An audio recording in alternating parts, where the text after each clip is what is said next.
Neste vídeo, vamos falar sobre o projeto Análise do repertório de células B de cavalos anti-loxoceles para obtenção de anticorpos sintéticos, coordenado pela doutora Lisa Felicore e financiado pela Fundação de Amparo à Pesquisa de Minas Gerais.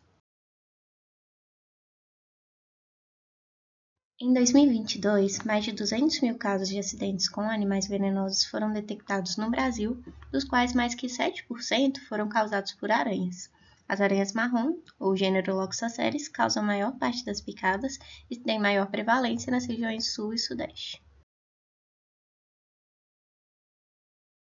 A picada da aranha marrom gera coceira, inchaço e vermelhidão local, que podem evoluir para necrose, e também pode gerar complicações por todo o corpo, como destruição das hemácias e perda da função renal, que pode levar à morte. O conjunto das complicações geradas a partir da picada é chamado de loxocelismo. No Brasil, o tratamento específico contra o loxocelismo é produzido a partir da imunização de cavalos com veneno das aranhas, seguido da retirada do soro desses animais.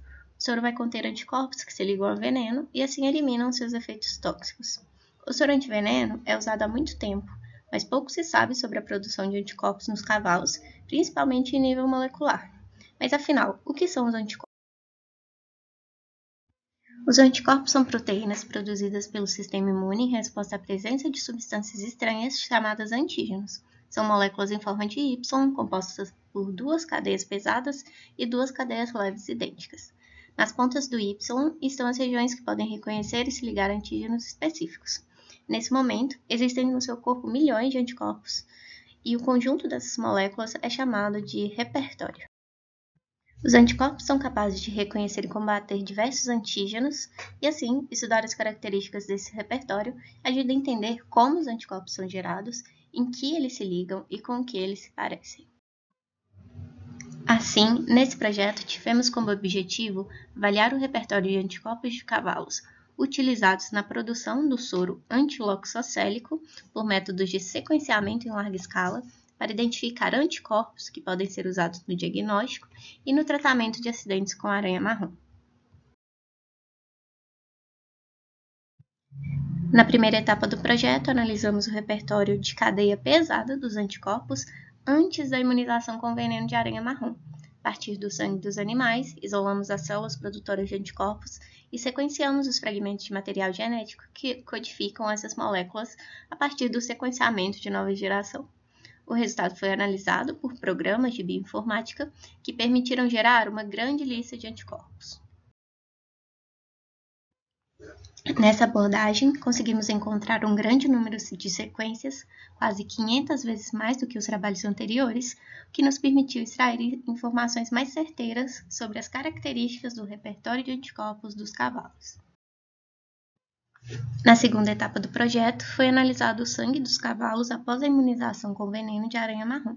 Para encontrar o repertório total de anticorpos, foi feito novamente o sequenciamento do material genético desses cavalos imunizados e a descoberta das sequências. Mas no meio de todas essas sequências, ainda precisávamos nos perguntar quais anticorpos são aqueles específicos contra o veneno de aranha marrom. Para encontrar os anticorpos específicos, fizemos uma purificação, pegando apenas os anticorpos que se ligavam ao veneno, identificamos as sequências desses anticorpos usando técnicas de proteômica e comparamos-as com as sequências encontradas no sequenciamento do material genético. Conseguimos descobrir 163 sequências de anticorpos que se ligam ao veneno da aranha marrom. Fizemos uma comparação do conjunto de anticorpos do cavalo, que é o tal do repertório, com essas sequências específicas e vimos que elas têm mais em comum do que diferenças. Agora, estamos trabalhando na análise da cadeia leve, o outro pedaço que forma os anticorpos, e também na seleção de alguns anticorpos para produzir em laboratório e avaliar a capacidade de protegerem contra os efeitos do veneno. A execução do projeto fez parte da formação de 2 alunos de doutorado e de 2 alunos de mestrado.